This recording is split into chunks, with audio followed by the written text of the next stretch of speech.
Thank you for coming to our glorious National Museum of the American Indian and for being here for the Symposium on Racist Stereotypes and Cultural Appropriation in American Sports. A serious topic. I'm Suzan Harjo, and I'm president of the Morning Star Institute. I'm Cheyenne and Hodelgi Muskogee. I'm a founder of this museum, a past executive director of the National Congress of American Indians, a columnist for Indian Country Today, Media Network, and a mother and a grandmother.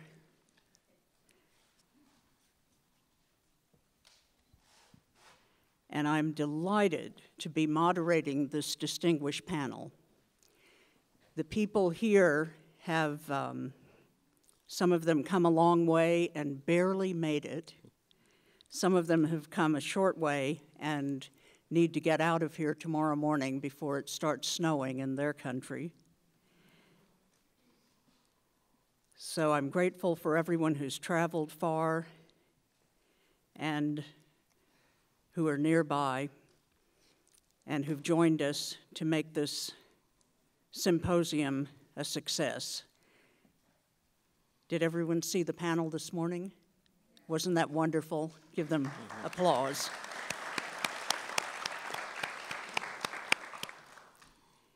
And I hope you'll be able to stay for the community conversation later. We're going to begin, as is the custom for some of us, to begin with our elders and end with our elders. We begin with someone who could not join us when Frankenstorm Sandy caused the postponement of this from the original date of November 1st, and we rescheduled. We lost one of our panelists, Oren Lyons, an Onondaga chief and faith keeper, Haudenosaunee, from Syracuse University, and he is here through the marvel of technology. Syracuse University was able to interview him and sent us the DVD of it. So if that is queued up, let's get ready to show Chief Lyons. And he was one of the main people who got Syracuse University to drop the Saltine Warrior, and well, they should have. And he was in a good position to do that. He was a lacrosse star at Syracuse and an All-American with Jim Brown, for sports fans here. And he will not say that. He's very modest and does not say that on the clip you're seeing, but he says something about, I played a little lacrosse, I think. And but he's a big deal. And he started the Iroquois Nationals lacrosse team, which I think is ranked number 3 in the world now. And I think in their last tournament beat Team USA. So they're playing other countries and doing really, really well. And those are all Iroquois, all Haudenosaunee people. So if we're ready to show the clip of Oren Lyons, let's do that now. Implacable Indian, you know, the fierce warrior. Really, it's something that I think is a white man's image. It's much like I hear, you know, Indian war whoop. They call it a war whoop. And everybody's heard it. And it's always, whoo, whoo, whoo, whoo, whoo. And every time I hear that, I know it's a white man, because I've only ever, in my whole life, ever heard a white man do it. I've never heard an Indian do that. So every time you hear it, I say, oh, there's the Indian, there's the white guy's howling again. In actuality, what I think is important and which has a progression in American sports is the fact that if you look at all of the new expansion leagues, whether it's hockey, whether it's basketball or baseball or anything, Every major sport has not put out a depiction of an Indian. They're all new. It's the coyotes,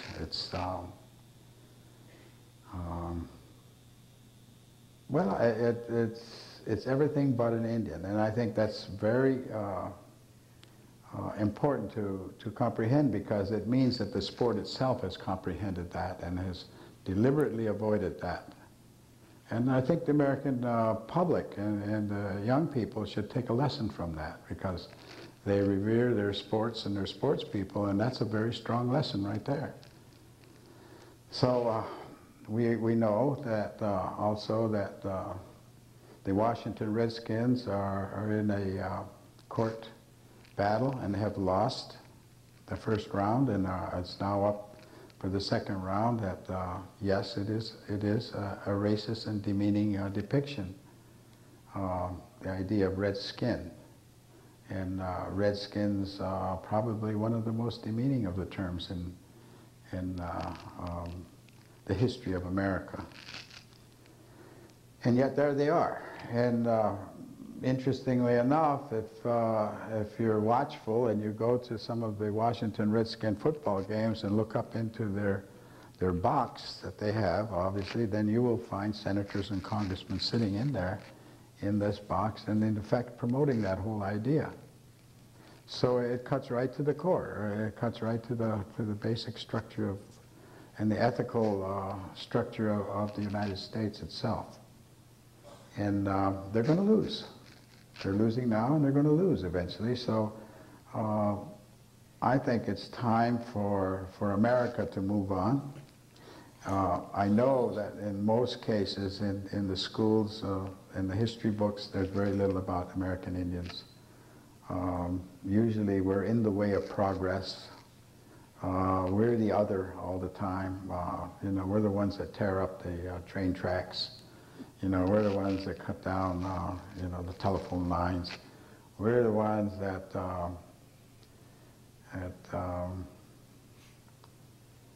get in the way of the great expansion west. That whole idea. It's in the history books, and so no wonder that young people have no understanding. There has to be an education in that direction as to the true history of this country. And until it's a standard in American history books, how do you expect the children to understand that? So I think on an ethical basis, you have a strong group of people in Ontario where they're just having this problem. You had a very courageous school board decide that they were going to drop that depiction of a mascot, and rightly so.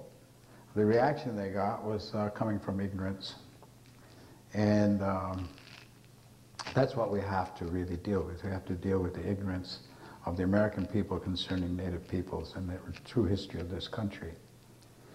And the fact is that we are in serious times now, and we're going to need one another's help to survive, and now's not the time to be fighting each other. Now's the time to be moving on. So I think that the opportunity is really there, and it will happen. It'll take time, but it will happen. And we, the Native people who are depicted as these fierce warriors, we'll have to stand our ground, and we'll have to hold our position, and in time it will prevail, and we'll be vindicated, and America will have grown up one more notch.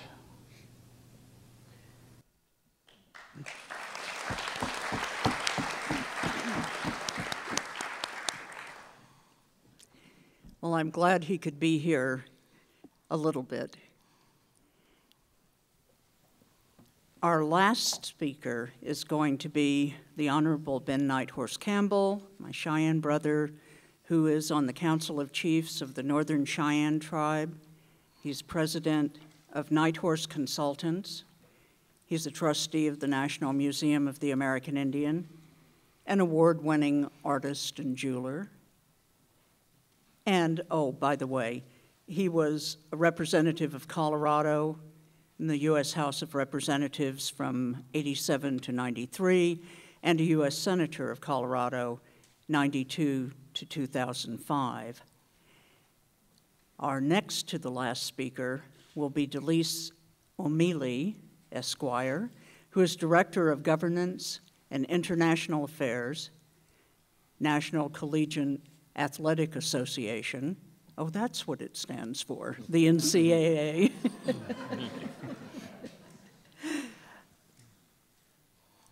Before her will be N. Bruce Duthu, Esquire, who is Huma, and Chair and Professor, Native American Studies, Dartmouth College. Ms. Lois Risling, an educator, land specialist for the Hoopa Valley Tribes, a retired director of the Center for Indian Community Development at Humboldt State University. She's a medicine woman and has worked with other young women to revive the Hoopa flower dance, which was outlawed for so long by the United States civilization regulations, which outlawed all Native ceremonies. Dr. Lee Hester, who is our first presenter, who is an associate professor and director of American Indian Studies and director of the Meredith Indigenous Humanities Center, the University of Science and Arts of Oklahoma, and he is all Oklahoma, everything Oklahoma. He got all of his degrees, including his doctorate at the University of Oklahoma, and just missed the part of the OU experience where they had the dancing idiot, as he used to be called, Little Red, the mascot, who was the very first so-called native mascot in the United States to fall. And before he presents, I want to say something. Here's the good news, that we collectively have eliminated over 2/3 of these so-called native references in sports.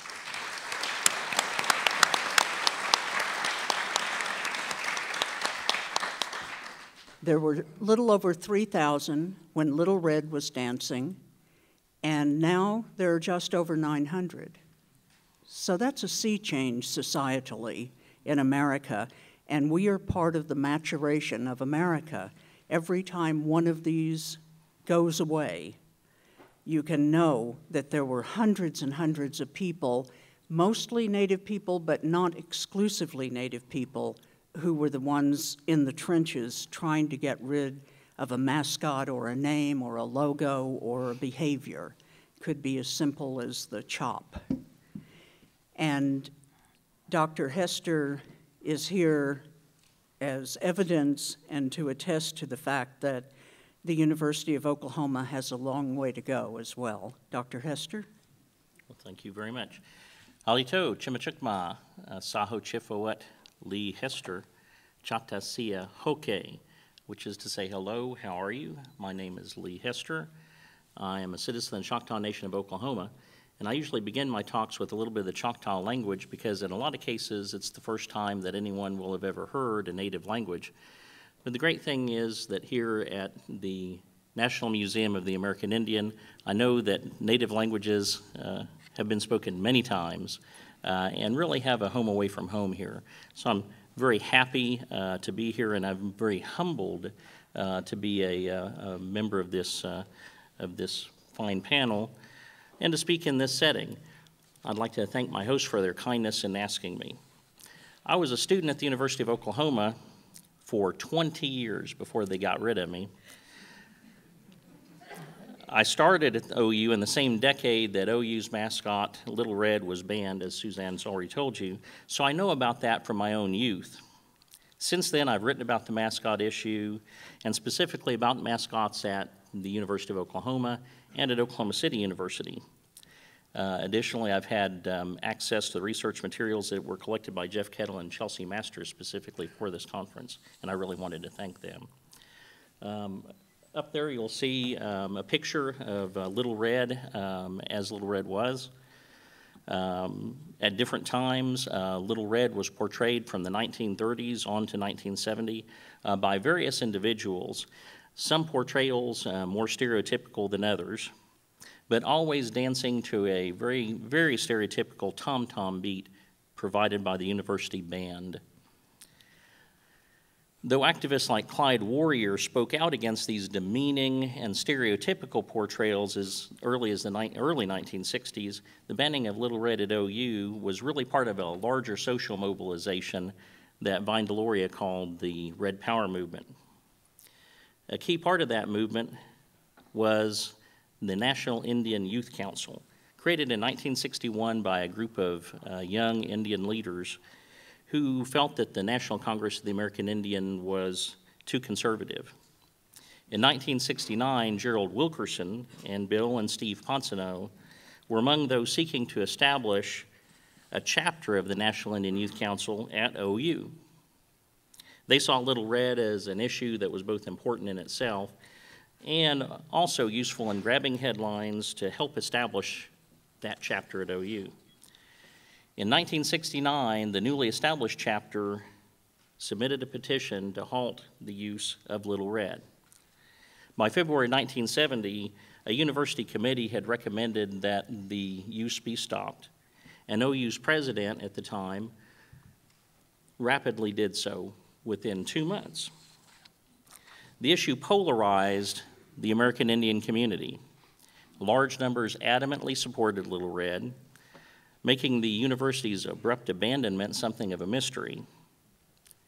Why were so many American Indian people so strongly on both sides of the Little Red controversy, and why did the university so readily accede to the ban?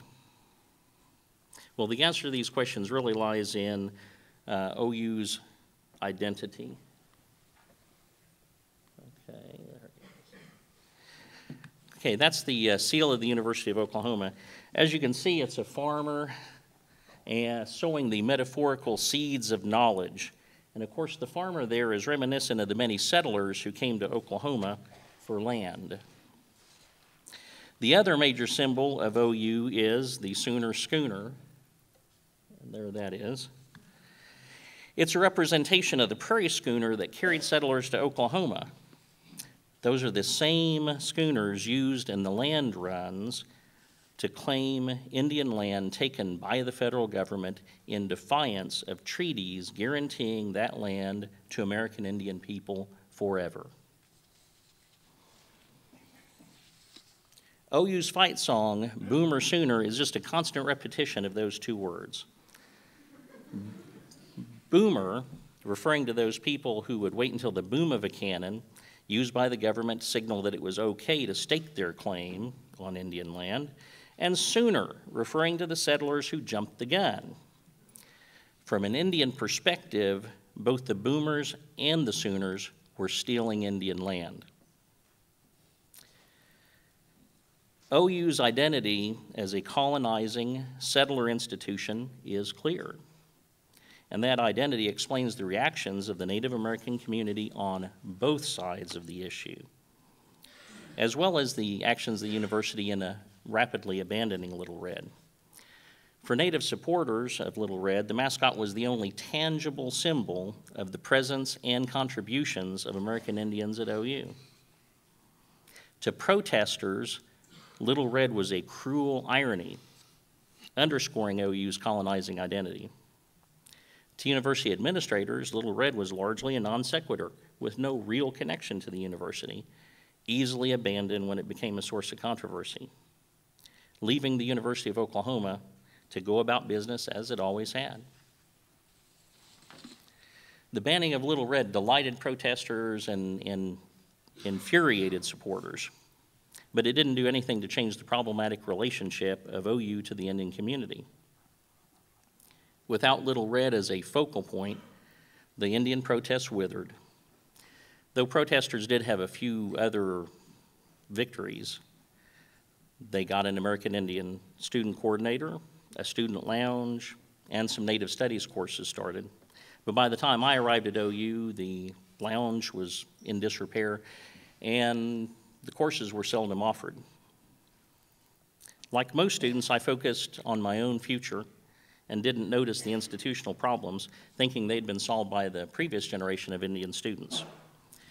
I'd been at OU for about 9 years before I began to experience my own problems there.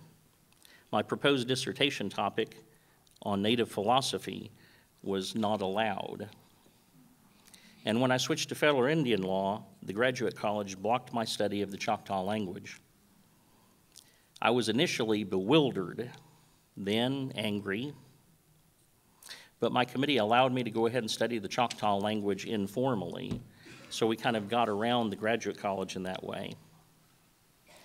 I went ahead and let the matter drop because it was easier to do so, and I just moved forward. But all around the university, other Indian students were facing the same kind of problems.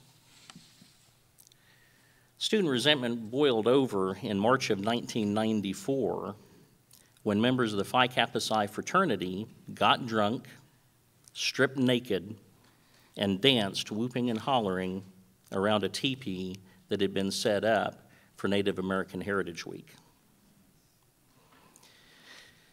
This desecration infuriated Indian students, but the university's actions made it far worse and shifted the focus of our anger from the fraternity to the university.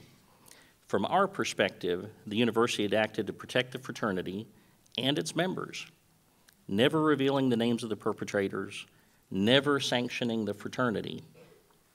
American Indian students and faculty came together in another wave of activism, with representatives of every American Indian student organization on campus meeting weekly in what became known as the American Indian Roundtable. Though we identified a number of major areas of concern, we all agreed that the biggest problem was really the institutional culture of the university. The solution we sought was a very traditional one, what the Iroquois call polishing the covenant chain. We wanted a real relationship between the University of Oklahoma and Indian people through regularly scheduled meetings with Indian students, faculty, staff, and administrators of the university. The problem is that the university never really understood. I suspect that some of the folks in the university administration thought we were seeking shared governance, which we weren't. I think that a lot of them thought that it was just a huge waste of time. Protests heightened, including a 2-month fast by one of our students, and resolutions of condemnation by some tribal governments. Eventually, the university made some substantive improvements, including the funding and staffing of a Native American Studies program, which has to some extent helped to provide an American Indian voice on campus. The university's actions decreased tensions, and like most student protests, this one kind of slowly ground to a halt as students graduated. For my part, I spent about 2 years of my life taken up in those protests. And even though it did some real good, the University of Oklahoma's teams are still really rightly known as the Sooners. Thank you.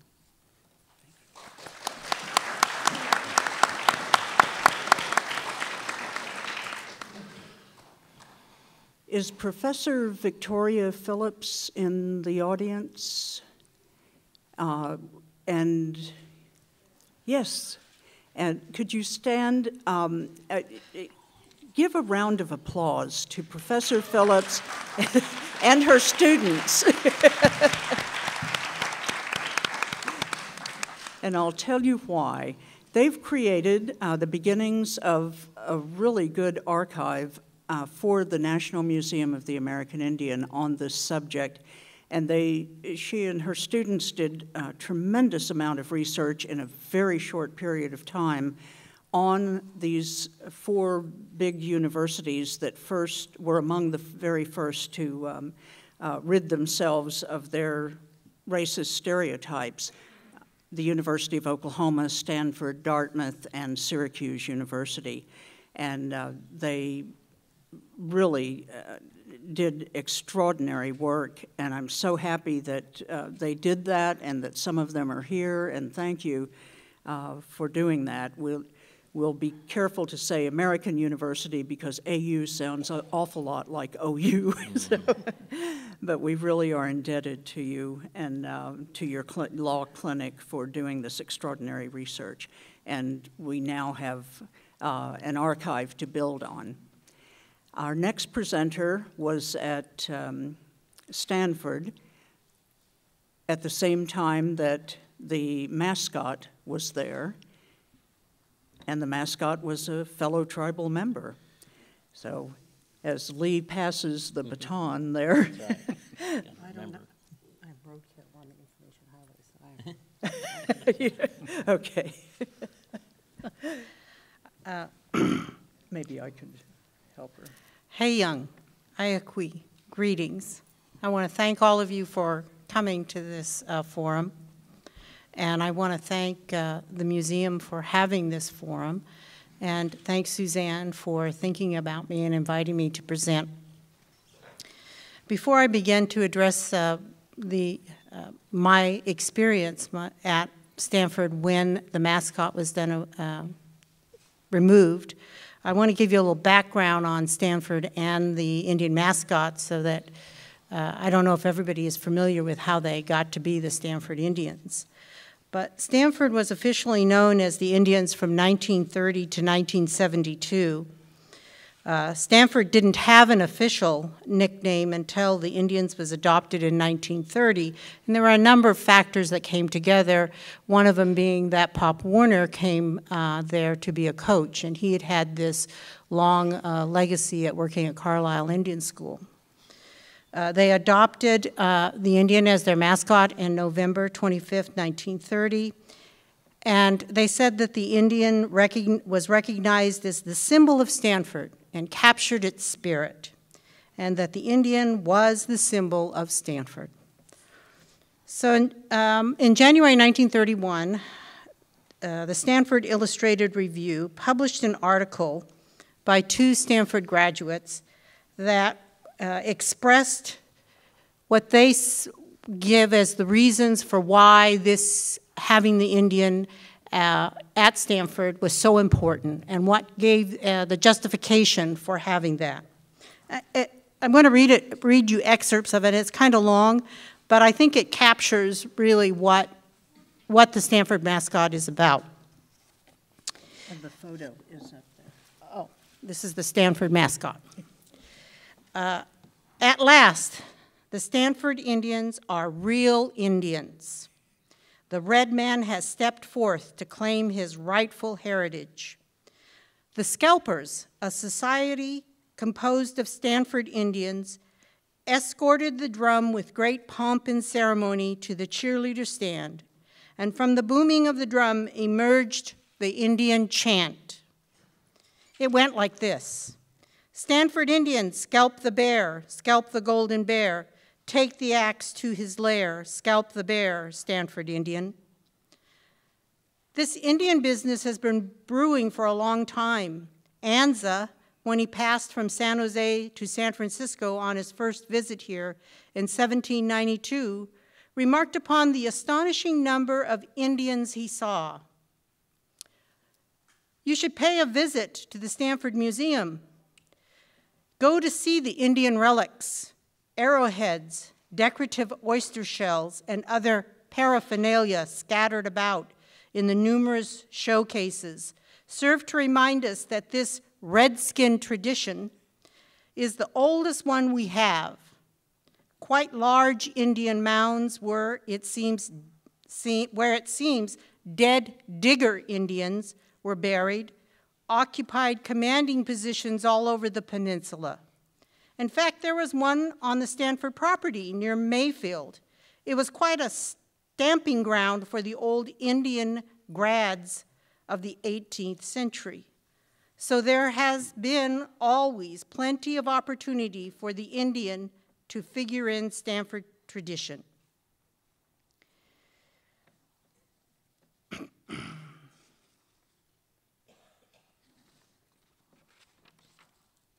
And now, after all the apathy and opposition, the Stanford Indian has come into his own. May we long sing, scalp the bear, Stanford Indian. So that was their rationale for why we should have a Stanford Indian. And thus, the Stanford Indian was born, conceived in a racist, demeaning, distorting ideas.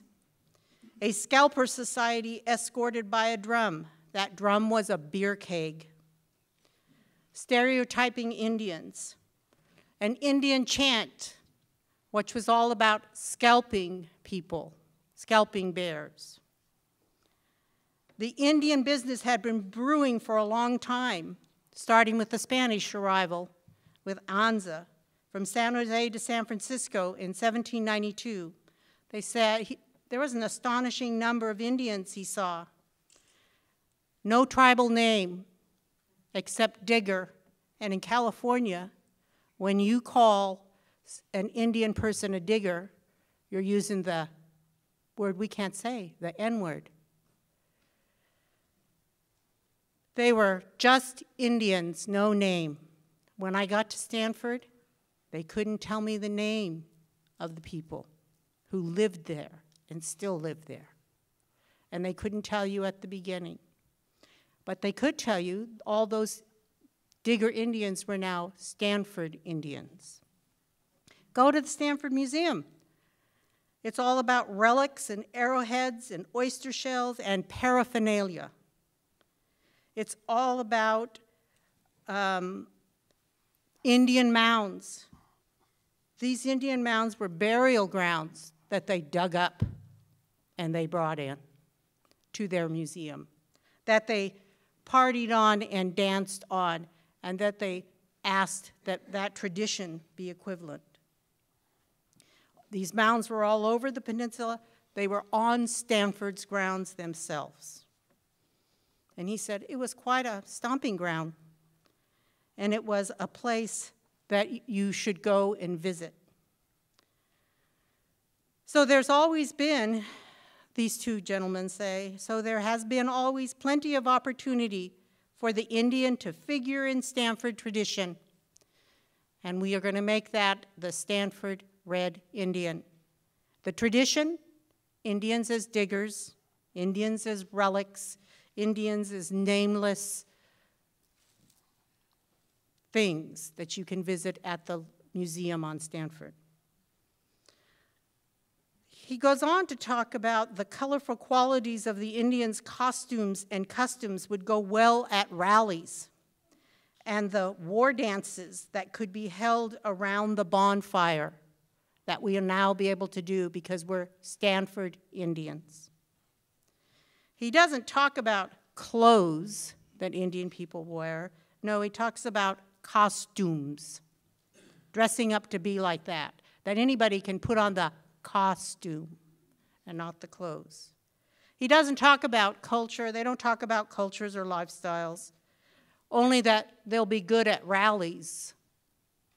And he talks about war dances around a bonfire, reinforcing stereotyping and a Hollywood image. This was the official beginning of the Stanford mascot in 1930 and 31, because they were honoring Indians, and this was our honor. When I got to Stanford in 1971, I asked, who lived here? And they said, Indians, Digger Indians. I said, no, Ohlone people. Ohlone people live here. They still live here. No one knew their name. They don't care to know their name. It's only the Stanford Indians, the Diggers. So between 1930 and 1972, the mascot has always been held up as a great honor for American Indian people. Because of time limitations, we're now fast-forwarding to 1972.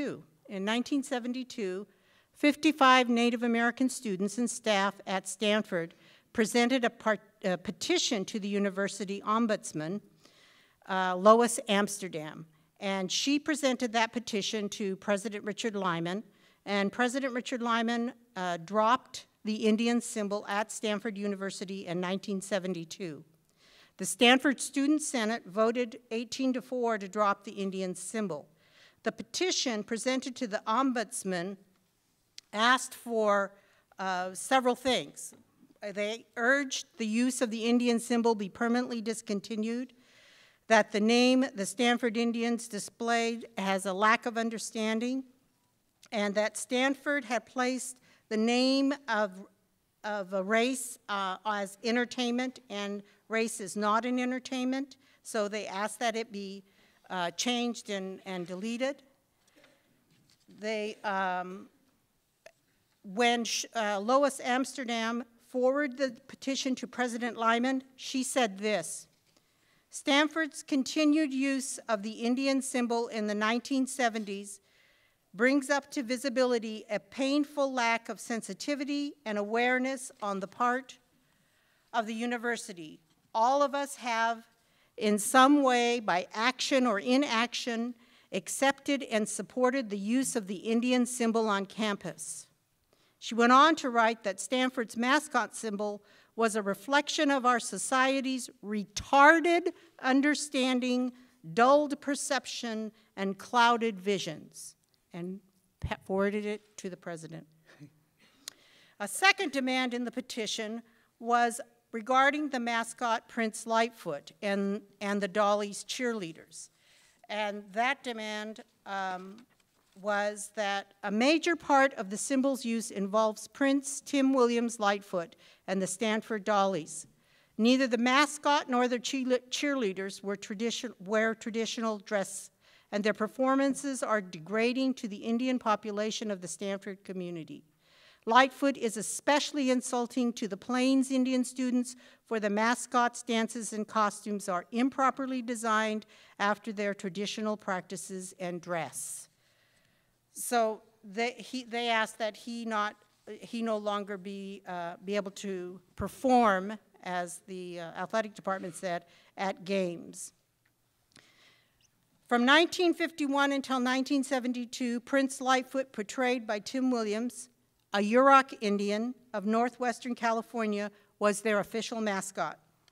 He was a river Yurok, and he was the mascot for 20 years.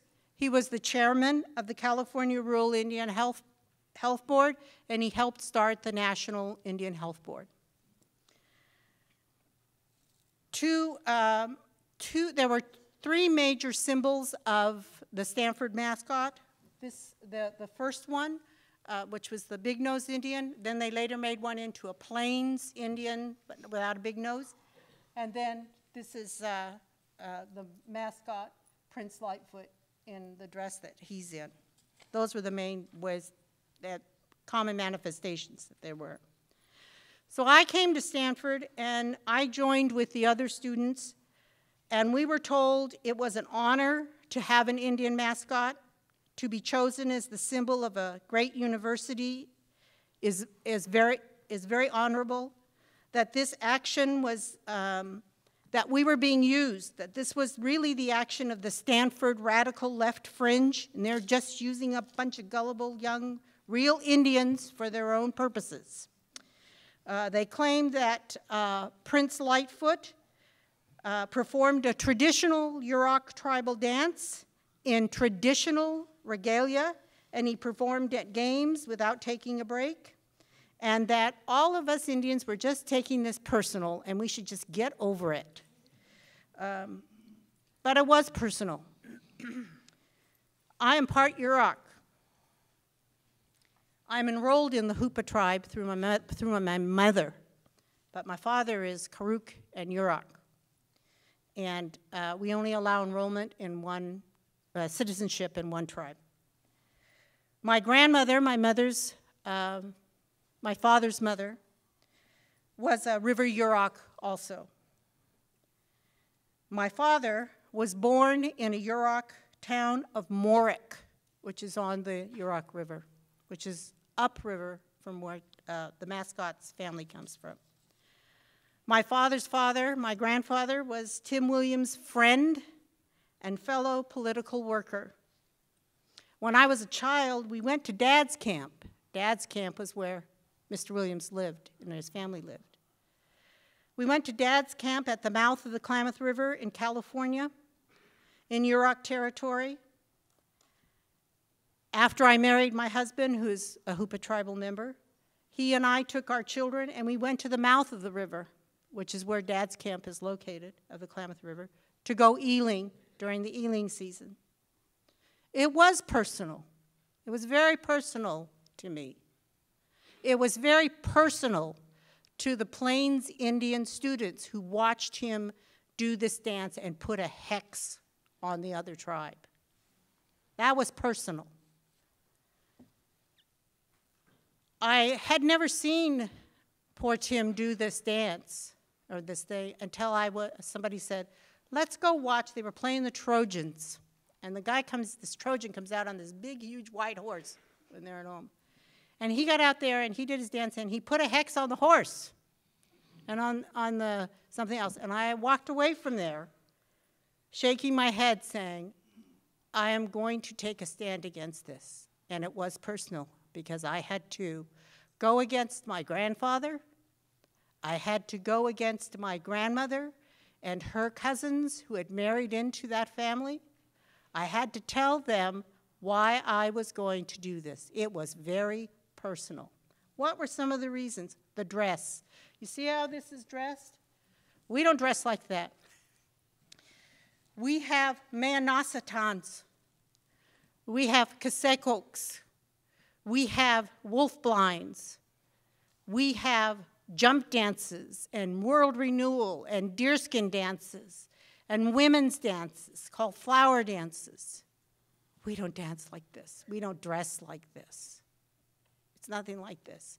But as Stanford told me, Stanford Indians dress like this. And everybody who goes to Stanford is a Stanford Indian. So this is okay. It required a personal discussion and a personal sacrifice to be able to stand to do this. But all of us, all of the students that were involved in this had to make, it was personal, and they had to make what was at that time the right answer. Because the Ohlone people in California are not even recognized as a tribe by the federal government. They're not, and they don't have the same ability to interact and are left out of things that other tribes can do. So one of the things that happened is that when we decided to do this, and we had to take this stand against the exploitation, it was very difficult. But as students, we decided that it had to be done so that in the future, if we had other tribal members going to Stanford, they wouldn't have to face these issues. Well, my daughter went to Stanford many years after I did, and bringing back the mascot raised its ugly head when she was there. And then 2 years ago, we had a tribal member go to Stanford. We've had 3 or 4 tribal members go to Stanford, and they're raising, once again, bringing back the mascot. So this issue is still here today, but, you know, they still don't know the name of the tribe from there. We're still diggers, or now we're all Stanford Indians. So my question is, why we never understood this when we were going through this.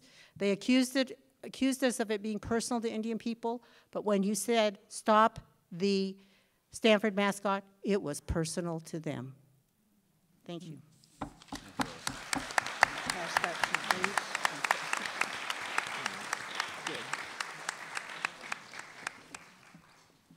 Thank you, that was marvelous. Our next speaker is Bruce Duthu. And we've heard mention today already of one person who was at Dartmouth during the time of the change there, and that's Dr. Michael Doris, the wonderful writer. And another person who was there at the time was Dwayne Birdbear, a Mandan Hidatsa native person who was sort of the student organizer. And he's the person who coined the phrase cultural drag to mean when people dress up like Indians and act the fool and go woo, woo, woo. And Bruce knew them and knew all the other people and was part of that effort to get rid of the so-called native references and to fight back the people who are trying to bring back the Indian to Big Green whenever they can. So, Bruce. Thank you very much. I also want to thank Suzan and the organizers of this conference for inviting me again, since this was to be scheduled last November. And I'm one of those that has to leave a little early to try to beat the snowstorm back to New England. So I hope that that can happen. I'm going to talk about some of the themes that were raised this morning. The savage, the native as savage. And I'm going to talk about it in the context of embedding savagery in symbols and law.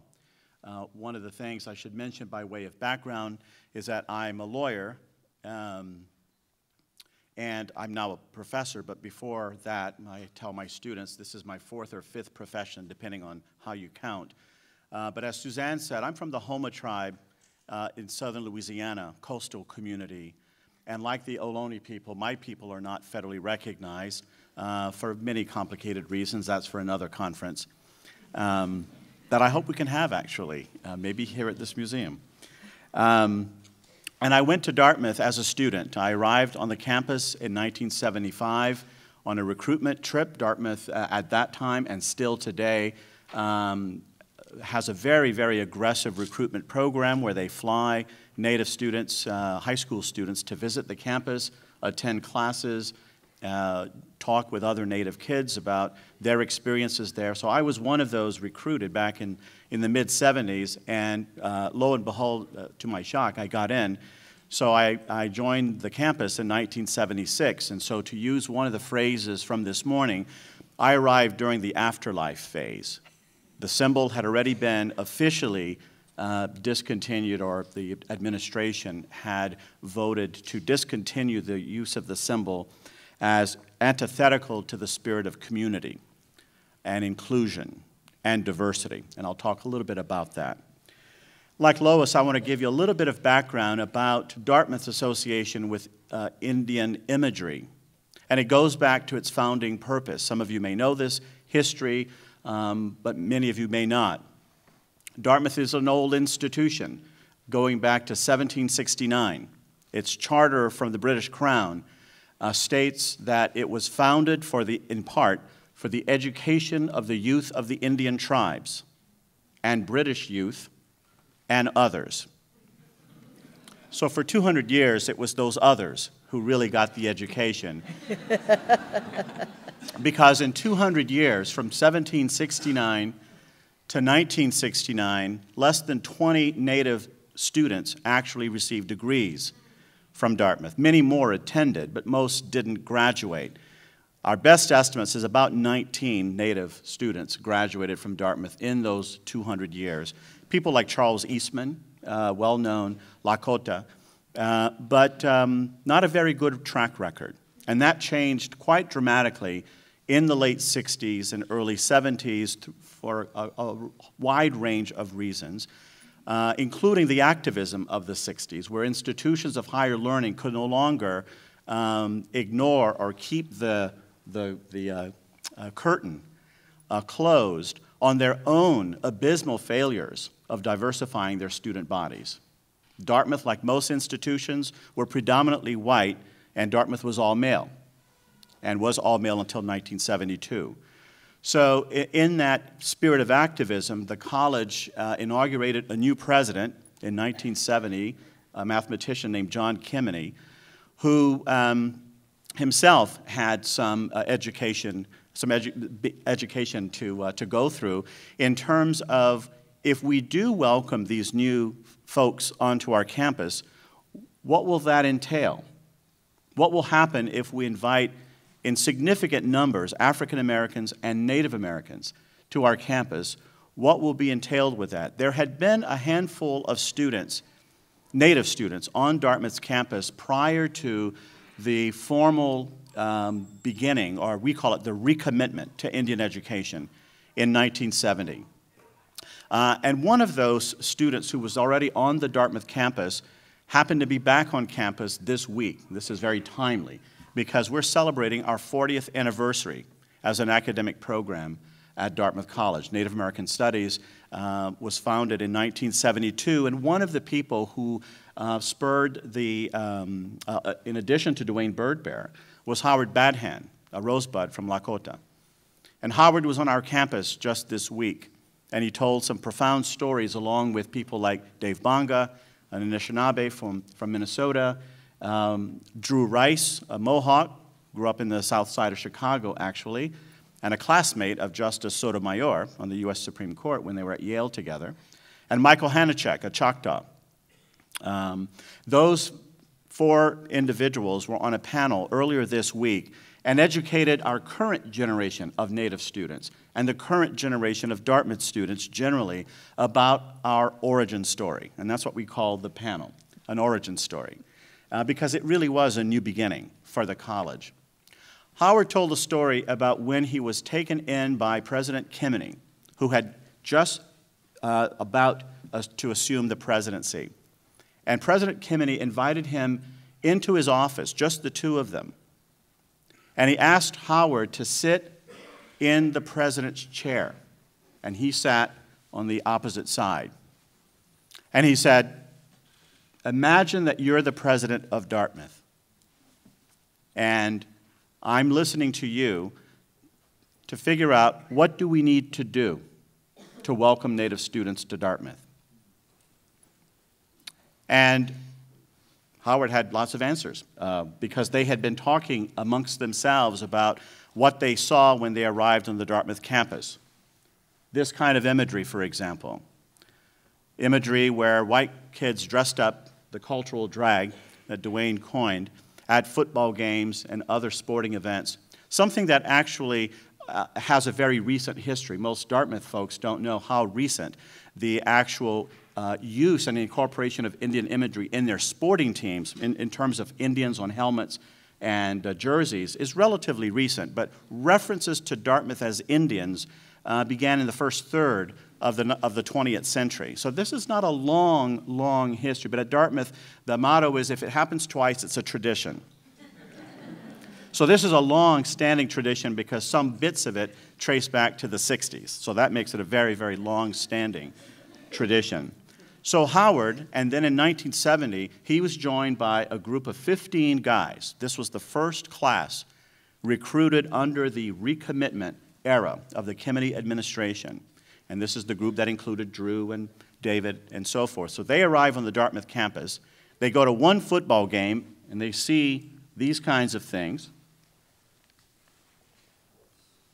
These were in the programs that you could get, and they always archive everything, so you can always look back in time and see how this was folded in terms of this is the football program.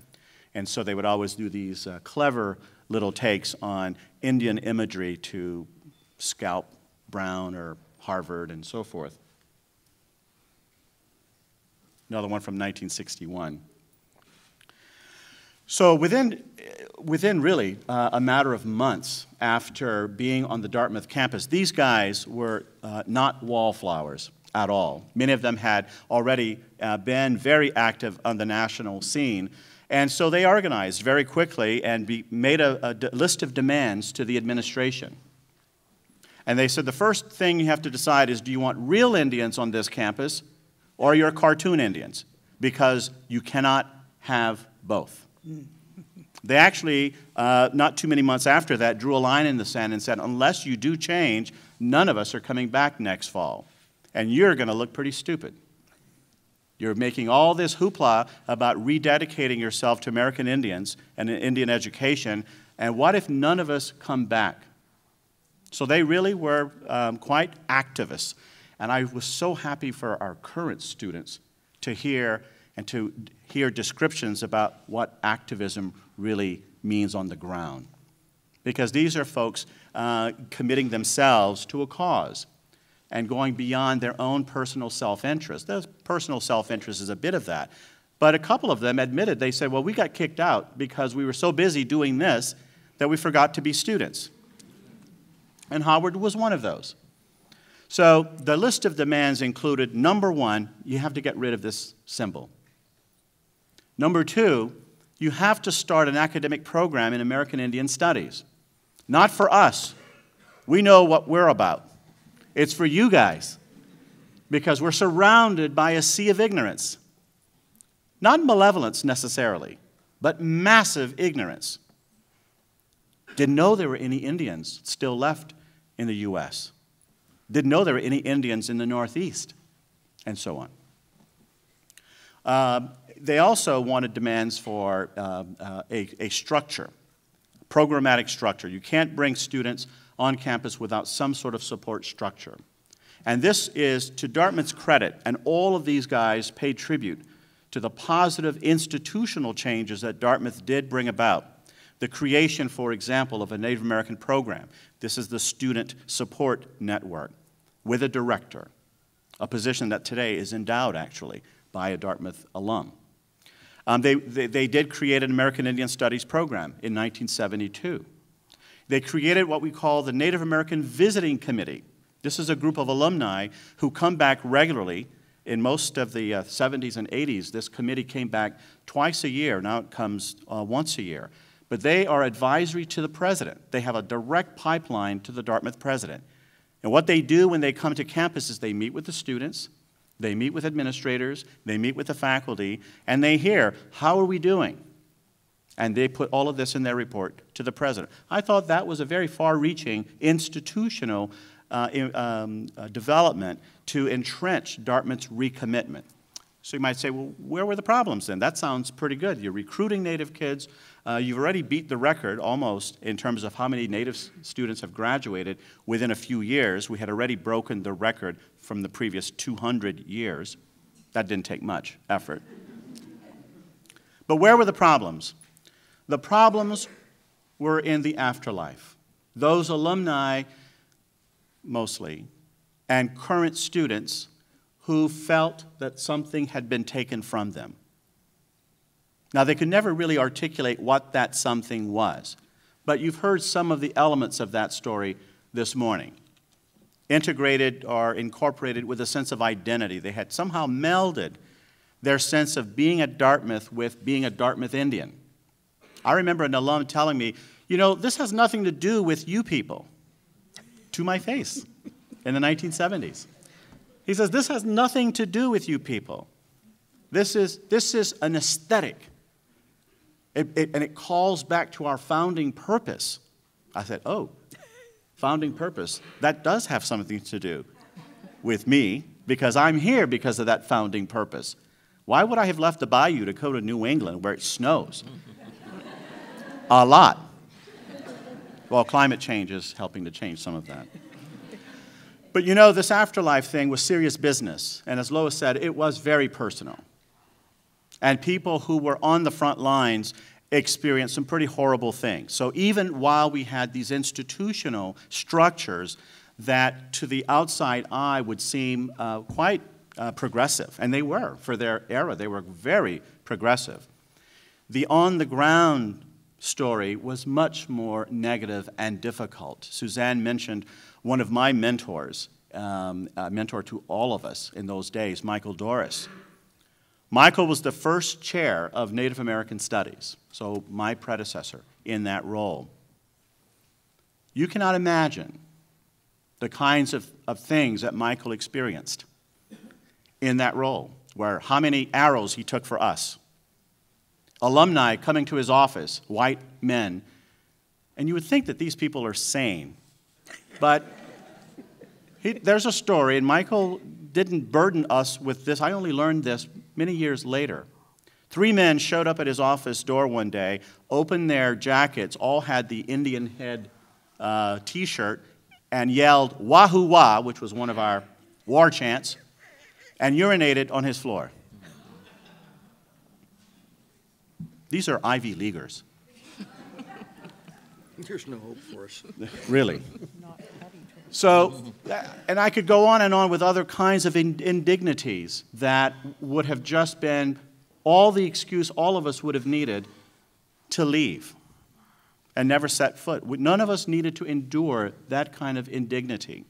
And yet we persisted because we believed in what the college wanted to do, which was to play an active, meaningful role in the education of Native students. But they also knew that this was going to be very hard because there would be lots of resistance. And there was. Many of us who went to the football games and seeing how quickly politicized being a Native student on the Dartmouth campus could be, it was a very difficult and challenging time. And the more you protested, the more some of us fell by the wayside, like Howard. Not all of us were suspended, but we paid a price because you had to decide, do you go to that protest or do you study for your English exam for the next day? All of us had to make that choice in terms of where do you devote your time. Very, very precious time. Let me, as Lois, because of time, move forward and say that, you know, in those intervening years, from the early 70s to the present, there have been tremendous gains. The college can now boast of an alumni, Native alumni population of over 800. Pretty impressive. Many of them are here in Washington. Many of them are my former students. The first work-study kid I ever hired when I went back to Dartmouth to be the director of the Native American program, which is the student advisory body, the first thing Dartmouth created. The very first student that I hired as a work-study student was Hillary Tompkins. I don't think Hillary's here today. Hillary's the solicitor of the Department of Interior, the top lawyer in the entire Department of the Interior. Jody Archambault, Gillette, President Obama's chief policy advisor on Indian affairs, class of '91. And the list goes on in terms of very, very prominent Native graduates who have gone on either to service in the federal government or the state government or their own tribal governments as political leaders, as educators, as doctors, as business people, as teachers, and now even a professor, or at least they call me professor.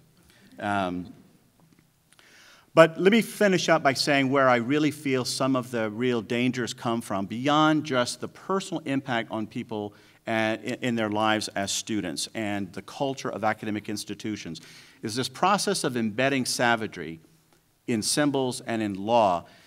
There's a very insidious quality to this process of viewing Native peoples as savages, as playthings, as a dead society who have now become part of the public domain. Because if you have a non-living, a dead culture, society somehow feels at liberty to go foraging through their archives and use whatever bits and pieces, including the dress-up bits, to play Indian. And when that happens with the point of law, it's one thing for the college campuses to endure these sorts of things, but when that savagery becomes embedded in law, as it is, you have some real problems. Let me just give you a couple of examples. The very first case involving land rights of Native peoples, a case called Johnson versus McIntosh, which I'm sure Lee teaches about all the time, relies principally on this rhetoric of Indian savagery to justify the taking away of Native lands, and saying that you could never have been the owners because of your societal inferiority, the savagery. John Marshall didn't mince any words. Fierce savages, and to leave them in control of this land would be to leave this land a wilderness. That's almost a direct quote from Johnson versus McIntosh. A case closer to Oklahoma, Lone Wolf versus Hitchcock, 1903, justified the unilateral abrogation of treaties. We don't need to go back to tribes and renegotiate treaties for further land cessions. We can just help ourselves to it. Why? Because of their inferiority, their savagery, their dependency on the United States. And more currently, 1978, a case called Oliphant versus Suquamish, that held that Indian tribes can't prosecute non-Indians. And when you think about who's committing violent crime against Native women, just as one example, sexual violence against Native women, 4 out of 5 offenders are non-Indians. And the governments closest to the problem are disempowered from doing anything about it because of the Supreme Court's ruling. As many of you know, Congress has a bill pending in it right now the reauthorization of VAWA, Violence Against Women Act, that would include provisions to restore this power of tribes to prosecute all offenders in the limited context of sexual crimes. At least on the House side, they're objecting to that because it is beyond Congress's power. Suddenly, Congress doesn't have power to do what it wants in Indian affairs, to manipulate tribal sovereignty, what I call Play-Doh sovereignty. Let's make it what we want, that we can tolerate. Well, and one last sort of embedded savagery. If I could show you an org chart of the Department of the Interior, I always show this to my students. Notice where the Bureau of Indian Affairs is. Who else is in the Department of the Interior? Fish and Wildlife. You know, animals. And that to me hits home in terms of mascots. Who gets to be a mascot in the U.S.? Animals and Indians. Who's paired together in the federal architecture? Animals and Indians. That's embedded savagery. That's the extent to which we really need to expunge that kind of attitude in our structure. Thank you.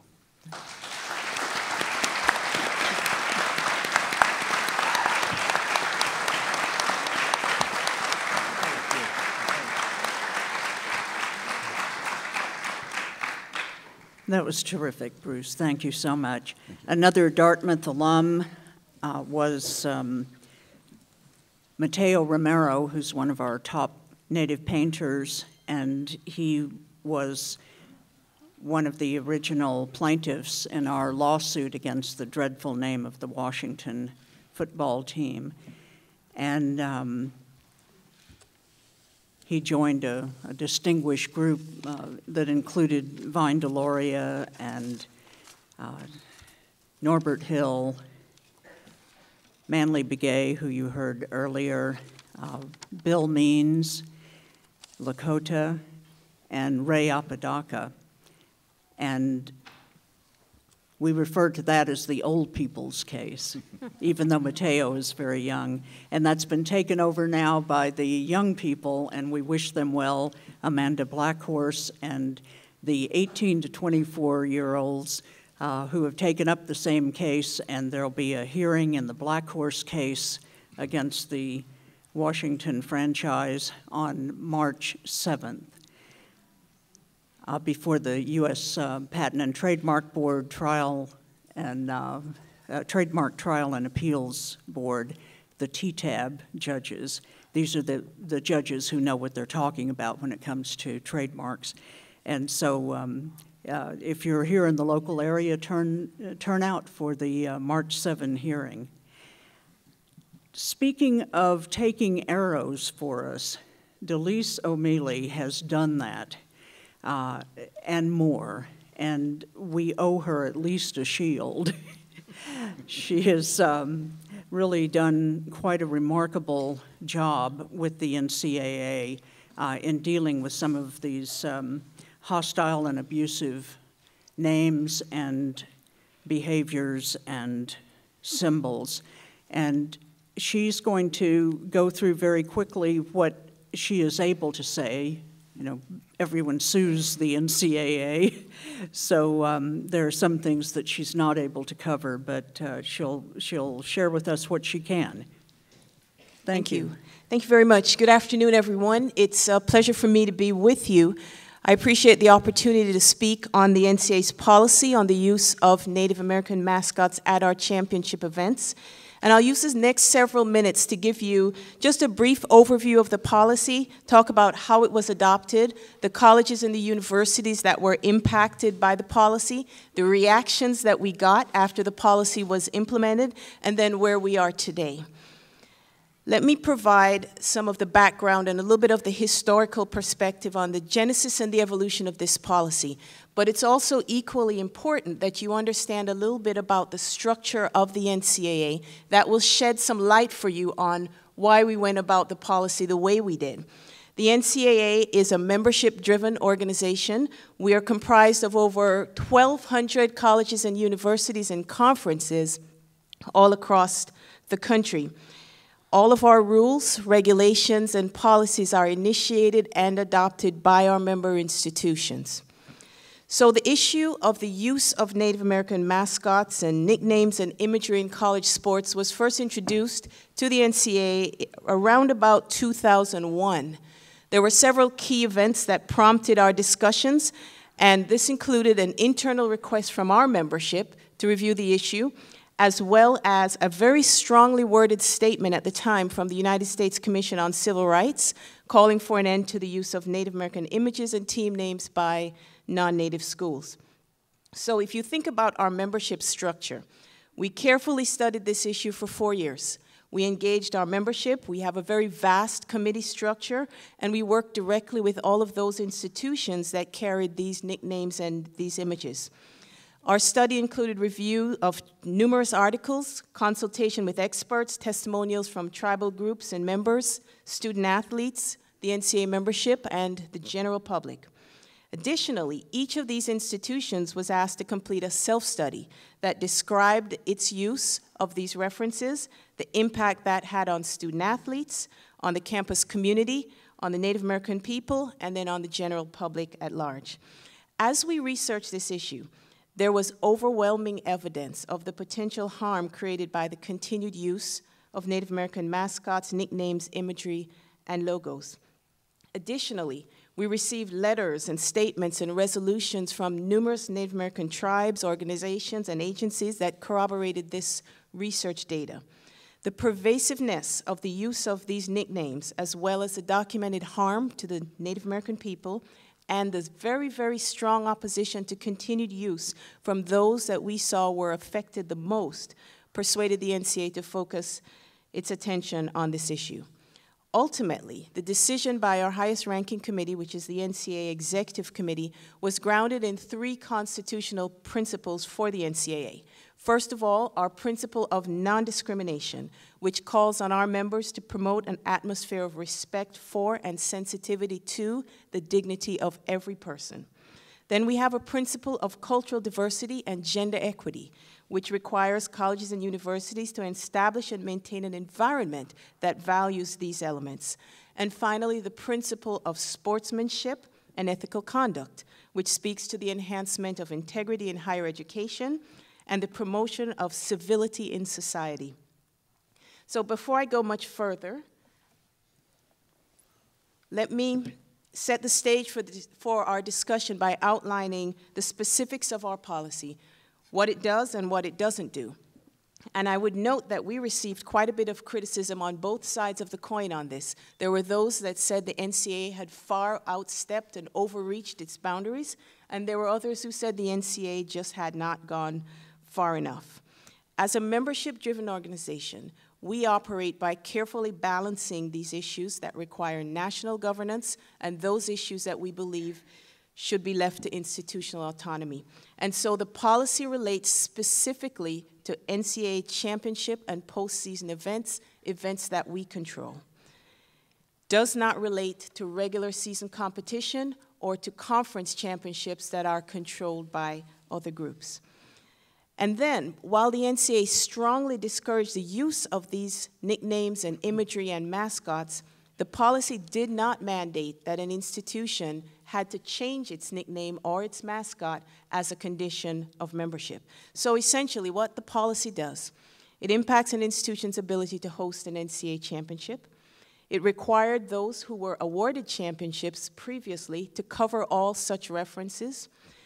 It precluded the use of these names and imagery on uniforms during our championship events, and also precluded the appearance of mascots, precluded the names and imagery on band and cheerleader or dance uniforms, etc.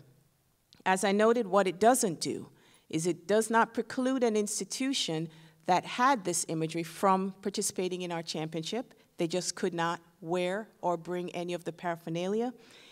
Does not require an institution to change its nickname, and then does not govern regular season competition.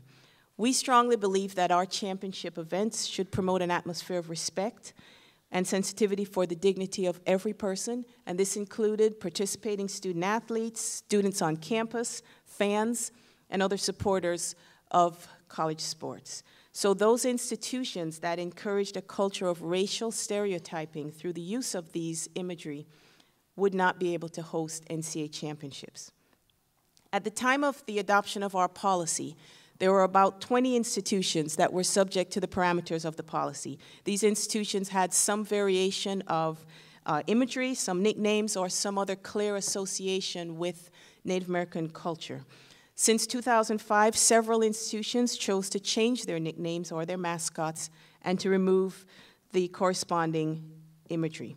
Now, very early in the process, we were faced with situations where an institution carried a very specific tribal name, and the local tribe in question was supportive of the use of that name. This resulted in an exception to our policy, and we were roundly criticized also for creating this exception to the policy. Institutions that could demonstrate endorsement by these tribes were then no longer subject to the parameters of the policy. It was a very, very difficult discussion for us because although the committee continued to believe that stereotyping Native Americans through nicknames and the imagery was wrong, it recognized that a Native American tribe is a distinct political community and therefore respected the authority of the tribe to permit the university or the college to use its name. We also recognize that there were disagreements among Native American people on these issues. And so whenever a tribe endorsed the use of the name, the NCAA deferred to the judgment and the will of that tribe. Another interesting question for us was how to handle kind of generic names. So even in the absence of specific imagery, generic names like Indians or Braves were widely recognized as stereotypical references to Native American people. And so these institutions were viewed through somewhat of a different lens than those that adopted specific tribal names. We agree that while both representations contribute to the perpetuation of a one-dimensional stereotype of Native American people, we found that generic references had an even wider impact. And as we did our research, and this was mentioned earlier today as well as this morning, we found that along with eagles, tigers, bulldogs, and lions, the term Indians was one of the most widely used athletic team nicknames in the country. So when our policy was adopted in 2005, there was immediate reaction. Initially, the loudest voices were primarily negative. We were accused of venturing into social justice issues beyond the scope of our authority. Headlines read, "Political correctness run amok, NCAA has other things to worry about. NCAA does not belong in the social change arena. This should be dealt with at the campus or the local level." Then people who were affiliated with the institutions were saying to us, the way we use the symbols, imagery, it's not negative. We're honoring Native Americans. We don't find it to be offensive. Of course, it's part of our tradition. They told us that what we would do next is eliminate tigers and bears if we went as far as to eliminate Native American mascots. Many of these calls I took personally. My integrity was questioned. I was called stupid. It was really quite a trying circumstance and situation for us in the 9 months that led just after the policy was adopted. But eventually, a chorus of voices started to grow. And these were voices that were offering very positive comments, and they got louder. And they were saying things like, "You did the right thing," that this would have positive impact on our lives. One of the quotes that stuck with me, and it stuck with me because it was very early in the process, while all we were hearing in the media and from the many telephone calls and the emails that we were getting anonymously. And I'll just say this, when you can send an anonymous email, you could say just about anything, is what I've discovered. And they did. They said just about anything, and I responded to them. But the quote that stuck with me was from a young woman, and she said, "You've made the right decision. And when it comes to an issue as divisive as this, the right decision is always the hardest decision to uphold. The people of the Cheyenne River Sioux tribe would like to offer their sincerest thanks." It was one of the first. We had many others after, but it stuck with me because it was just the most positive message that we had heard. So where we are today. On the slide in front of you are the institutions that were originally impacted by the policy. We have continued to have dialogue with them over the past 8 years. We've been through congressional hearings, legal cases, settlement agreements, a lot of media attention. We have received criticism as well as praise. The NCAA policy is still effective, now 7 or 8 years later, and we believe that we have in some small way helped to reduce stereotyping and discrimination, at least within the sphere of our control. On this slide, you'll see in red the nicknames as they existed previously, and those that changed their names, I've indicated the current nicknames. Some of them were generic nicknames. They removed all imagery and moved away from representing that nickname as a Native American nickname like the William and Mary tribe. The ones on the right are those institutions that sought and received endorsement from specific tribes. Basically, we called it the namesake tribe endorsement. I thank you for your interest and for your support, even for your disagreement, because it's only with open and honest dialogue that we can move forward. I anticipate your questions.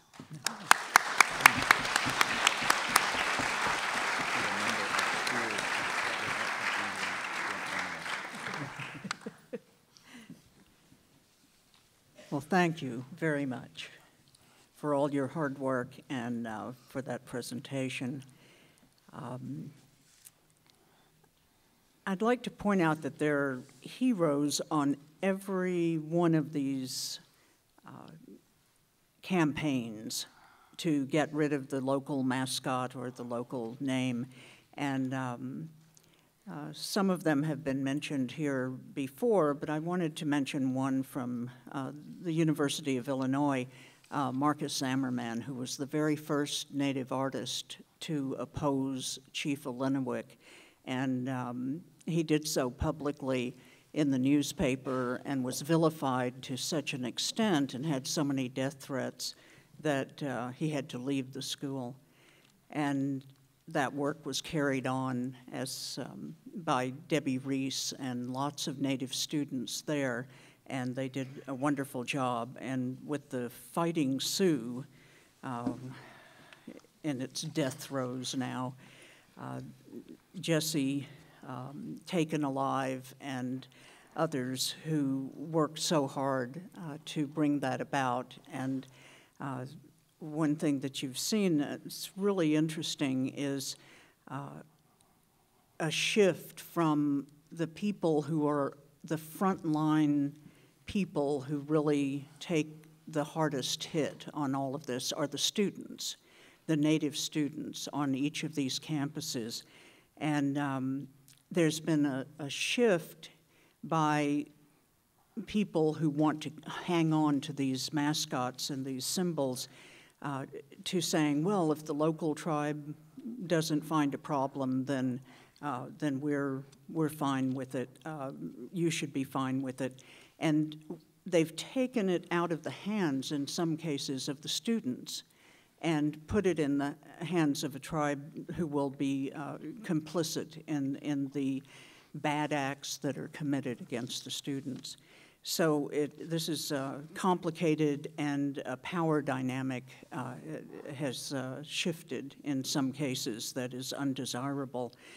So while we do good things in one area, we're not protecting the people who need the most protection in all of these efforts, and those are the students, because they're the ones taking it every day and whose lives are being threatened and who are being vilified and held up to ridicule every day. One of the people who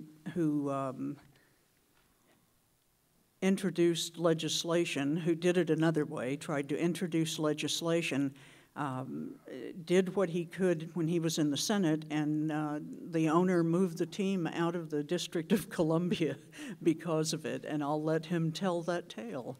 Ben Nighthorse Campbell. Thank you, Suzan. Thank you. As Suzan knows, I'm a retired U.S. Senator about halfway through my 10-step recovery program, and I'm almost well. Some can stay for life, but I couldn't. And most of us on this panel, we come from a people in which cars, candy bars, beer, tobacco, and T-shirts are all named after us and marketed using our image, but we don't get many benefits from those. We come from a people in which hundreds, if not thousands, of small towns, particularly in the American West, if you pick up any Chamber of Commerce brochure, they use our image in the same area where we have 70 to 80% or more unemployment, and our kids are 10 times more likely to commit suicide than anybody else in the United States. So there's no question we've been used a lot in American history, probably because we didn't have a way of communicating other than our own language in the olden days. And by the way, I noticed our nice lady here using sign language. Many of those signs are the same in Indian Sign Language, and sometimes we watch them and we can understand some of the things she's saying because Indian Sign Language is very similar. But I don't want to digress. I often wonder, you know, about the difficulty of changing names, and almost everybody's talked about that. And I think it's ingrained in us several things. First of all, you know, Americans are kind of raised from childhood to be loyal to the team, to your team. And so you're loyal to your elementary school football team and your high school basketball team and your college team and so on. And whenever somebody tinkers around with your team, it gets everybody on the fight. We have some pretty interesting names in the state of Colorado, my home state. But some names, you know, in India are just great on all of us. Redskins is not the only one. Savage, Squaw, and Buck, those four are considered just terrible names to most Indian people because we know where they came from. Most people on the outside, meaning non-Indian, don't know where they came from, don't know where they originated from, and nobody did mention that here, and I didn't sit in the earlier panels, but maybe somebody did mention it in the earlier panels. Redskin came from the time when bounties were given for Indian people during the French and English War, when all you had to do was turn in some black hair or a patch of skin and you could get paid for it. That's where it came from. Who wants to be remembered for that? Nobody I know. And Squaw, Buck, and Savage are equally terrible names. It's difficult to change, partly because of this loyalty kids grow up with. But I have to tell you, I think in some cases, too, it's because of cowardice on the behalf of elected officials. They tend to lean very heavily towards getting reelected, as you probably know. And not many will stand up and do the right thing if they think it's very unpopular. University of Illinois was mentioned. I remember Paul Simon, former Senate friend of mine from years and years ago, when he came out publicly about changing the symbol of the University of Illinois, Chief Illini or whatever they're called up there. He showed me some of the hate mail he got, and you absolutely wouldn't believe it. Death threats, hate mail like you would not believe. Some of those. Yes, I'll bet. And when I introduced the bill that Suzan mentioned, and by the way, I didn't pursue that bill when the owner of the Redskins decided to move to Landover. But when I introduced that bill, I got some very, very angry mail and calls too. But if I could talk to them personally, and I noticed obviously that if that person was a Hispanic American or a Black American or Chinese American or something, and I asked him, you might say, to walk in our shoes for a while, and they would complain, that's my team, you shouldn't be trying to change the name, and I support that team, that kind of thing. And I would say to him, you're an African American, how would you like us to change the name of that team to the Washington Darkies? Or something like that. And they say, oh, God, you can't do that. But you know as well as I do, everybody in this audience knows as well as I do, there is a derogatory nickname for every ethnic group, I think, in the world, and certainly in this country, whether you're Irish, whether you're German, whether you're Black American, whether you're Hispanic, whether you're Chinese, you name it. There's some kind of a derogatory word that simply shouldn't be used. I think the African Americans have taken the lead on that by creating an awareness among all Americans. The N word is a no-no, as simple as that. Well, there are many other words almost equally as bad that should be no-nos, but we haven't had the stature or the political clout or the so on to make more people aware of it. But elected officials, seems to me, through benign neglect and a worry that they might not get reelected, are really headed for the tall grass on this one, and I have to commend Mayor Vincent Gray, who just a couple of weeks ago said publicly that the Washington Redskins needed to, I wrote it down, in fact, they needed to consider changing their name before coming back to Washington, and they should. Now,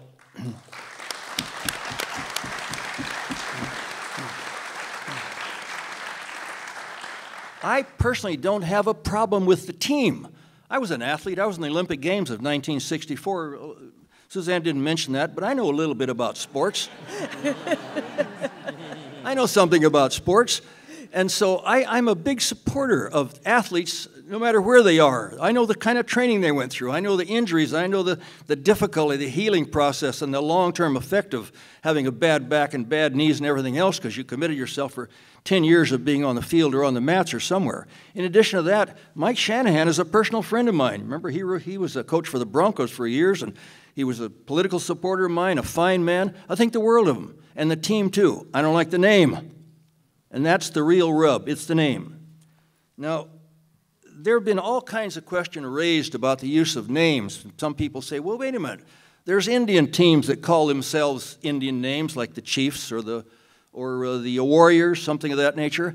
Well, that's right, they do. I know a number of high school Indian school teams that call themselves names like that, not these brutal names that I mentioned a while ago.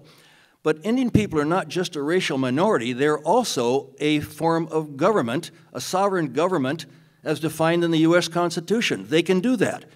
And so if a tribe like the Seminoles reaches an agreement with a university in Florida to allow them to use that word Seminole, that's their business, no problem.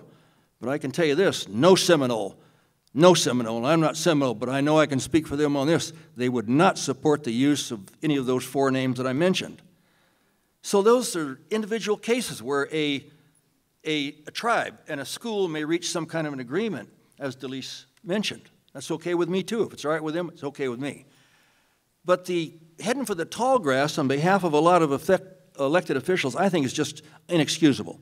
There are over 100 names of federal locations using the word squaw.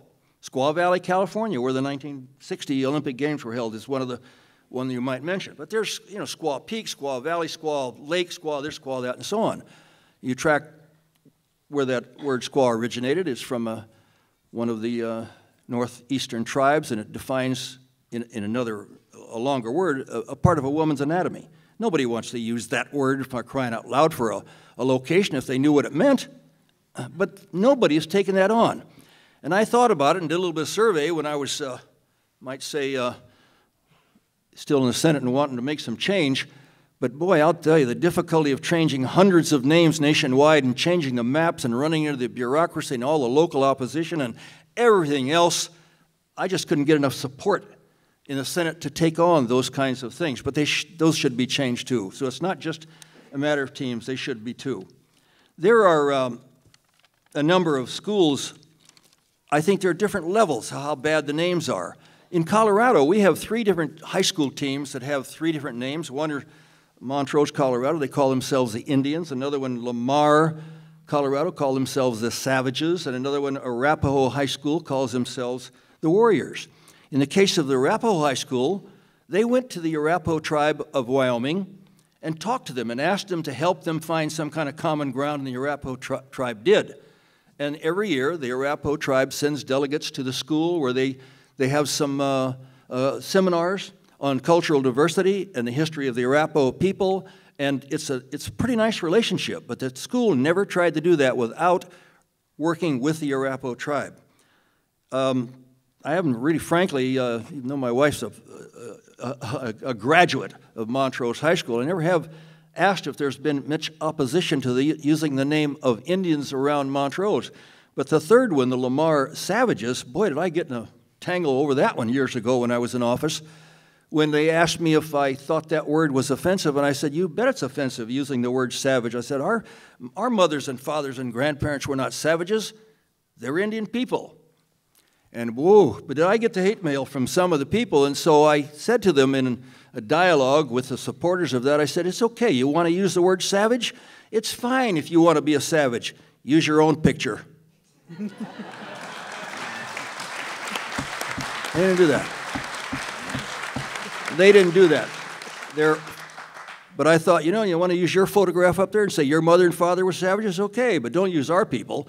But then the second line of defense for him was saying, oh no, what we really meant was noble savages. Oh yeah, okay, sure.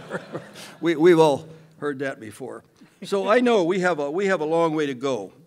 But clearly, the enlightened universities that have already changed their name, and Stanford was one of them mentioned. I was a student doing some graduate work at Stanford. I went to San Jose and then to Stanford. I was there when they were still the Stanford Indians, and many people that were there at the time, they didn't care for that name even then. And like a good enlightened university, they kind of took the lead on changing that name, as others have. So it's a long process, but I think part of it are forums like this. We can explain. You know, walk in our shoes for a while. You'll understand our beliefs. You'll understand what it is to be used in so many different ways in American culture without having almost any recourse.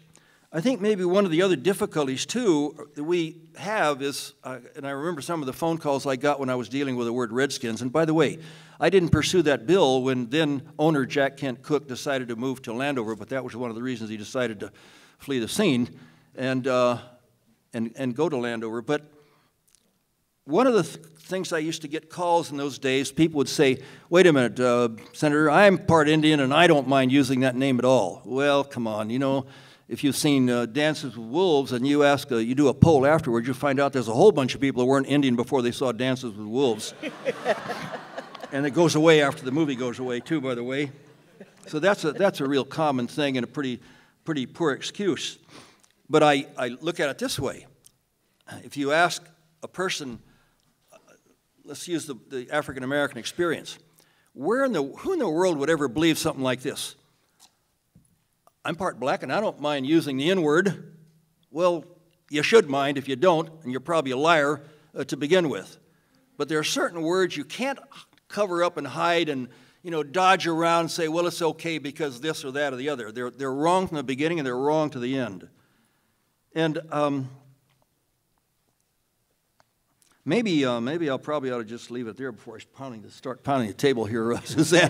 Suzan, she's known me a long time. I tend to get my blood up, as they say. But certainly forums like this and the people that are here, when they go back, hopefully you will talk to your friends and neighbors and have them recognize we've come a long way, but we still have a long way to go. And part of it, I think, is maybe our own fault. You know, we didn't have a written language in the olden days. We couldn't defend ourselves, and so we're a culture that, by and large, in American history, was defined by somebody else. We were not able to define ourselves, and only in the 70s, what I call the time of a reawakening of ethnic pride for almost all Americans, that Indian people said, wait a minute, you're not going to define me. I'll tell you who I am. You don't need to try and tell me who I am. And now it's great that we have movies coming out of Hollywood with wonderful Indian actors. Well, most are. I don't know what Johnny Depp. I heard he was adopted into Comanche Nation, so maybe he is now, but he didn't used to be. But we have great Indian actors, and I think we're telling our own story on film and in books and so on. Years ago, I introduced a bill to change the name of the Custer battlefield because it was the only battlefield I could find in the whole United States that was named after the loser instead of the winner. It seemed to me we ought to have equal honor on the battlefield as the soldiers that were up there, and so we changed that name. It wasn't easy. We got a lot of hate mail because of that, too. And at that time, before that name was changed, the bookstore at the battlefield would not allow any books written by Indians to be sold in the bookstore. That's a fact. There are now. In fact, I was up there just about a month ago, and there's been a lot of change. Now there's much more access to Indian people writing and telling their side of the story as it was told by their grandfathers and so on. So we're making progress. We just need more help, and we hope everybody in this audience is going to help us do that. Thank you.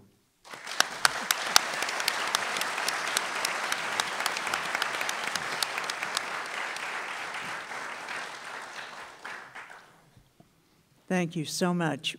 Ben didn't mention that not only was his bill introduced by himself, the only Native person at that time in Congress, but it was also introduced, a companion bill, the identical bill introduced on the House side by civil rights hero John Lewis, Representative Lewis.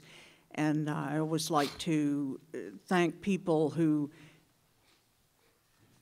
others might think have no stake in it, who step forward to say, this is my fight too. So I really appreciate that on his behalf, and also that Ben stepped forward and did this. That many times people say to us, don't you have other more important things to worry about rather than this? Well, we're the people who do those more important things. And the people who ask that question, in my experience, have never done anything to help our people. So I so appreciate the people who have done things to help our people. I want to ask our panelists to make concluding remarks, brief concluding remarks, not brief like the presentations, but where everyone was marvelously eloquent at length, but really brief concluding remarks, things that you want people here in the theater and watching this around the country through the webcam, through the webcast, to what you would like to say to them and what thoughts you would like to leave them with. Lee? One of the things that I think should be said is that I really don't believe that anybody goes into having any of these mascots, doing any of the things that we've discussed on this panel with evil in their heart. I don't believe that. I like to believe that most people really are at base fine individuals, that if they really understood, that they would come to change. And I think that that's what a forum like this is supposed to do, is to help people to understand so that the better angels of their nature, as a wise man once said, could take hold and they could end up becoming better people themselves. And go ahead and drop these. Thank you. Lois? Indian people are alive, breathing, living in their homes, both on reservations, off reservations, all over the United States, even Washington, D.C.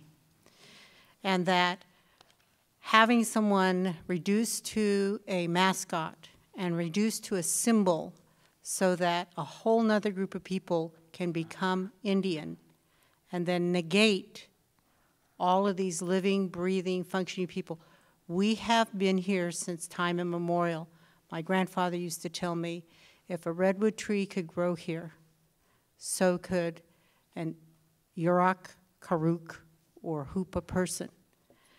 And if we don't get anything else, I think we have to realize that every time we think we can change non-Indian people into Indians by just making them a mascot, we're saying Indian people don't exist and that the ownership belongs to the non-Indian. But we are living people.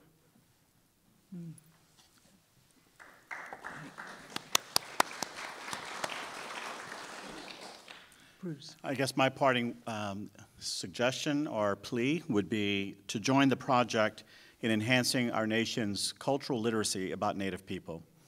And it's quite related to what Lois has just said.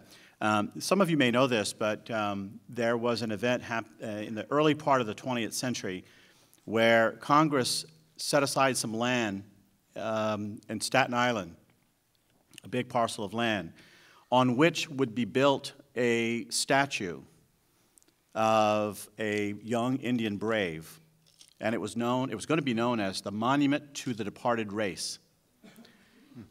There was a big ceremony. Members of Congress, the President of the United States was there, and several old chiefs were trotted out to kind of, I guess, symbolize the passing of these people. We're always planning Native people's funeral, but this was a real funeral.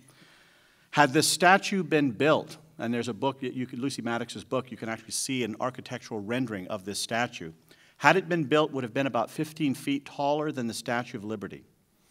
Now imagine, had that been built, how we would have to explain this to our children and to visitors. What is that statue? We know what Lady Liberty represents, but what's that one over there?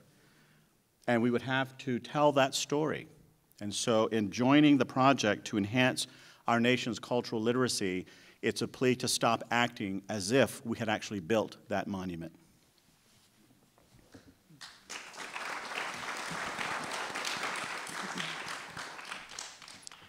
So I think for me, this was a tremendous learning experience. I'm a Jamaican national. I was born and I grew up in Jamaica. And I came to this country about 25 years ago. And so I did not experience the anger of the civil rights movement. And I learned about it through history books and reading about it. But I got to experience some of the same venomous behavior when we went through this process in the mid-2000s. And I was amazed that people in this day and age were still so angry, were still so unwilling to put themselves in someone else's shoes, and still unwilling to recognize the pain and suffering that they were causing other people. But saying that, we went through the fight, and we're now in a place much better than we were. And so I would leave you with an encouraging message. I would say that change has been slow. It's painfully slow at times. But keep at it. Keep going. Everyone in this room can be an advocate, no matter age or your background. Beautiful young lady sitting in the front here, she can be an advocate. And hopefully, within the next few years, by the time she is grown up, we won't be talking about these issues. Amen.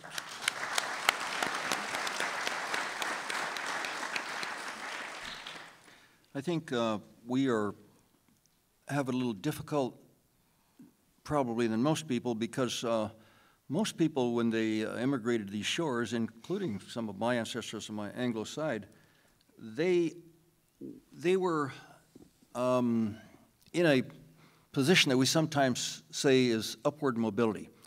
In other words, they had everything to gain by coming to this new land and nothing to lose, because the place they came from was a whole lot worse. This was the land of opportunity and Eden and so on. The only cultural group, the only racial group that I know in the United States that does not follow in that pattern are the American Indians. While everybody else came to these shores and had everything to gain, Indians had everything to lose, and almost did lose everything by the 1900s, as you probably know if you read the history books. They almost lost everything. They were almost erased, literally, down from millions and millions, something like 14.5 million before pre-Columbian times, down to like 200,000 in the year 1900. But they were here long before anybody else. I happen to live just east, about 50 miles of Mesa Verde. If you are from ancestors are from Israel, you know that Mesa Verde was built about the same time as Masada, the stronghold on the top of the mountain. And those wonderful people that lived there and were gone about 500 years before Columbus even fell off the boat, they'd already migrated downstream. They were gone. They had towns as large as any town in Europe.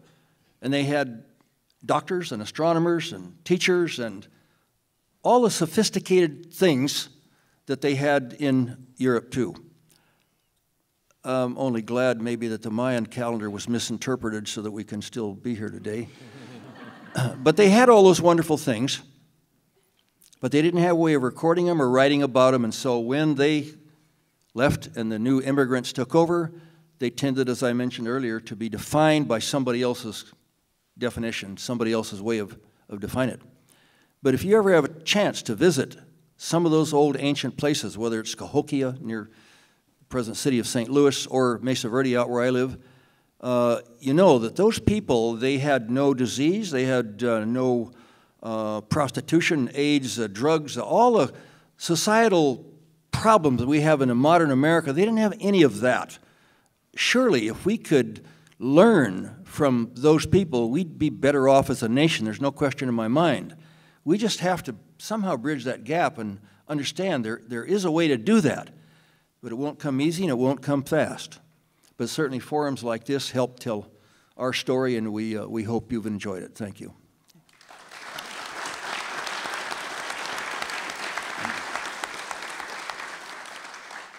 Carolyn, I wonder if you have any online questions for us. We have precious little time, but We're going to double check the online, but a member of the audience would like to ask a question first, if that's Sure right. thing. Hello, everyone. I've really enjoyed your presentations. I've learned so much. My remark is to Ben Campbell. I'm sorry, we can't hear. Oh, I'm sorry. Thank you so much for your remarks so far. I've learned so very much. My question and a remark first is to Ben Campbell. You know, I'm wondering why it's not recognized amongst the white population that this is racial profiling. You know, the lies and the hidden agendas and such. So I'm wondering if you could expound on that. And before you do, I just wanted to thank you for recognizing the interpreters and the use of sign language. Thank you. I didn't hear you very well. Dealing with racial profiling? Right. The idea just that these symbols, these images, the names that are used, why is it not considered racial profiling, and why don't the white majority recognize it as such? Well, we consider it racial profiling, and maybe that's part of the problem. Maybe part of it's incumbent on us to try to tell our story a little better and a little more forcefully. But I think those people, more and more people are recognizing it. I mean, when I mentioned that sometimes I would talk to African American people or Hispanic Americans who are big supporters of the Redskins, and I'd ask them if they would mind if we used, you know, a derogatory name that they understood for the team here in Washington. They recognize that very well as sort of racial insults, and it is a form of racial profiling. Thank you. Thank you very much. Yes. Hi. Yeah. Sorry. This would be directed at Mr. Hester. Oh, we can't understand you. Mr. Hester, you said that you believe that most people, in their goodness, if you could reason with them, if they lived close to Native people, that they would understand how harmful these mascots are. However, I, like Mr. Duthu, am Homo Native American. My mother was born in a small indigenous village in Dulac, Louisiana, and taken as a 4-year-old child.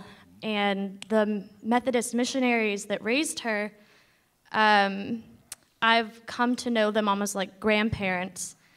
In a recent visit, I had noticed and was appalled by the fact that the Houma police force uses a logo emblem that is very similar to the Redskins mascot, you know, profile, head, completely bright red for whatever reason, and a Siouan headdress that has absolutely nothing to do with our tribe.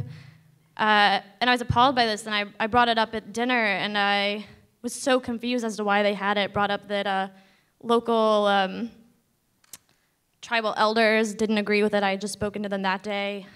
Corinne and Louise were not at all supportive. And these women that had raised my mother, given her food, shelter, seen the struggle of the Houma people and had seen what it had done to my mother, looked at me in disgust and told me that I had no right to be offended by this, and that most people probably didn't even recognize or know that they were using that emblem, even though it is printed very largely on every police car patrolling the area, and none of those policemen are Houma.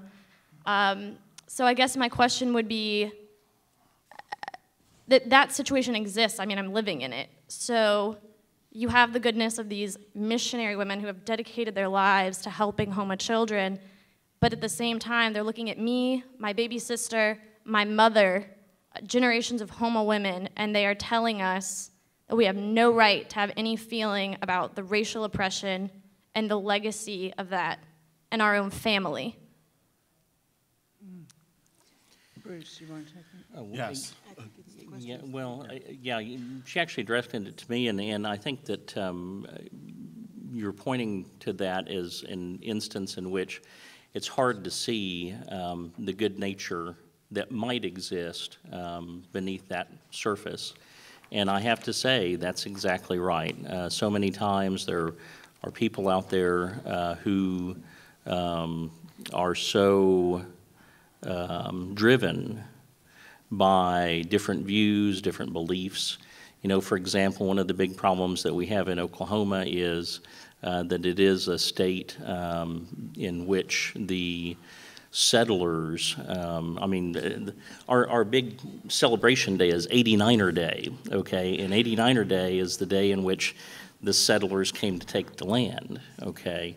There isn't any way that an Indian person is going to feel good about that. On the other hand, it's part of the heritage of the settlers. So unfortunately, you really do have a complete disconnect. You have one group of people whose history, in many cases, that they would like to be able to celebrate has in it so many bad things that they essentially ignore to be able to feel good about the other things, that there's really a kind of false consciousness there, and that can be horribly, deeply ingrained. So I'm not saying that it isn't hard, but I do believe that they're motivated by what they think are good things. And I think that there are good things in every group of people, and I want to hang on to that. So yes, I do think that there's something there, but yes, I agree with you. It's very, very hard sometimes to see where it might be, where that spark of decency, that spark of goodness is. And you just have to keep on working at it. Just keep on trying.